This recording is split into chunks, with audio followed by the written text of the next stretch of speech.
Excellences, Messieurs les ministres, Excellences, Monsieur le Commissaire aux droits de l'homme, à l'action humanitaire et aux relations avec la société civile, Excellences, Monsieur le Président de la CNDH, Excellences, Monsieur le Président de l'Institut de la prévention de la lutte contre la torture, Mesdames et Messieurs, tout protocole respecté. Je suis honorée d'être parmi vous aujourd'hui pour marquer le lancement de la commémoration de la Journée mondiale de lutte contre la traite des personnes instituée par la résolution 68-192 adoptée par l'Assemblée générale des Nations unies en décembre 2013. Je salue ici cette initiative importante et félicite l'instance nationale de lutte contre la traite des personnes et le trafic des migrants et la Fondation des Oulémas de Mauritanie pour son organisation. Au nom du système des Nations unies en Mauritanie, je tiens à exprimer notre ferme engagement à soutenir le gouvernement mauritanien et ses partenaires dans ses efforts pour lutter contre ce fléau qui malheureusement touche des millions de personnes vulnérables à travers notre monde. Je souhaite commencer par quelques chiffres sur ce phénomène de la traite qui doivent nous alarmer et nous encourager à faire encore plus davantage.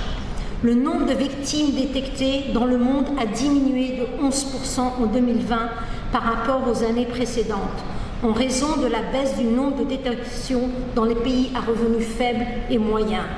Au niveau mondial, le nombre de condamnations pour traite des êtres humains a chuté de 27% en 2020 par rapport à l'année précédente. S'il est évident que la Covid-19 a détérioré cette situation, nous devons être alertés par cet état de fait. La Mauritanie a réalisé des progrès significatifs dans la lutte contre la traite des êtres humains et elle doit être félicitée pour cela. Nous saluons les efforts de renforcement du cadre juridique pour combattre ce crime, à travers notamment l'adoption de la loi 2020-017 du 6 août 2020, relatif à la prévention et à la répression de la traite des personnes et la protection des victimes, femmes, hommes, jeunes et enfants. Ces mesures sont un pas important vers une société plus juste, plus solidaire. Et nous exhortons leur application effective pour protéger les droits fondamentaux de toutes et toute personne. La récente amélioration du classement de la Mauritanie dans l'indice annuel du département américain que nous saluons sur la traite des êtres humains en est également la preuve. Du fait de sa localisation géographique, la Mauritanie a été confrontée au cours des années dernières à une accélération du phénomène de la migration. En effet, nous ne pouvons pas aborder la question de la traite de personnes sans évoquer ce caractère transfrontalier. Cela nous amène à examiner la question tout d'abord des conflits, l'instabilité, la pauvreté, les changements climatiques qui affectent la région.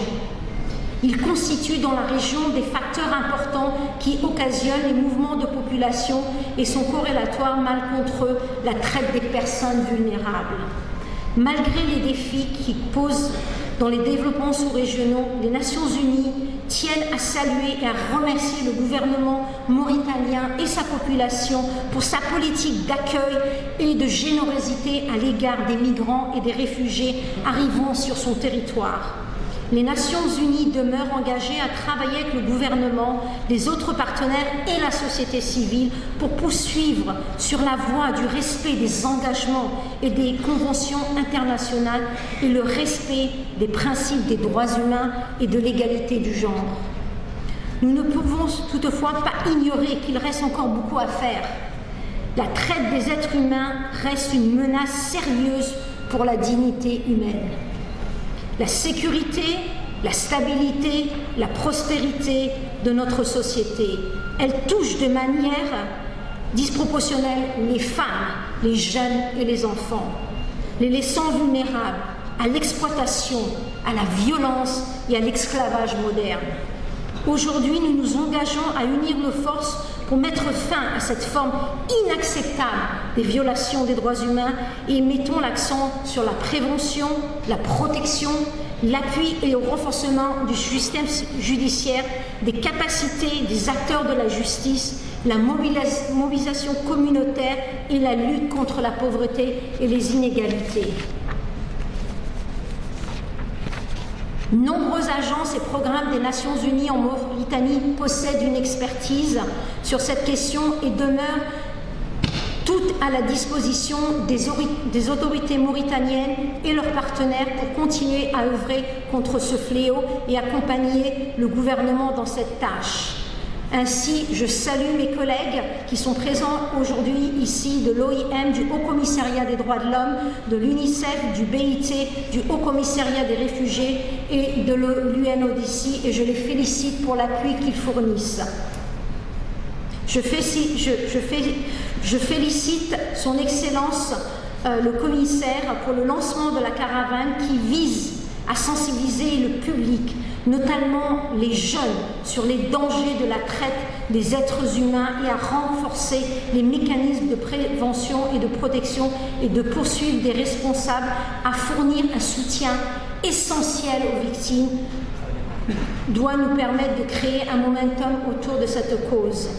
La Mauritanie a toujours été un pays de diversité et son ensemble dans la solidarité et le respect mutuel que nous pouvons construire un avenir meilleur, un avenir où chacun est libre de vivre sans peur ni oppression. En conclusion, permettez-moi de réaffirmer l'engagement des Nations Unies à soutenir la Mauritanie dans la lutte contre la traite des êtres humains. Ensemble, nous pouvons mettre fin à ce crime odieux et bâtir un avenir de dignité, de liberté et de justice pour tous. Sahar.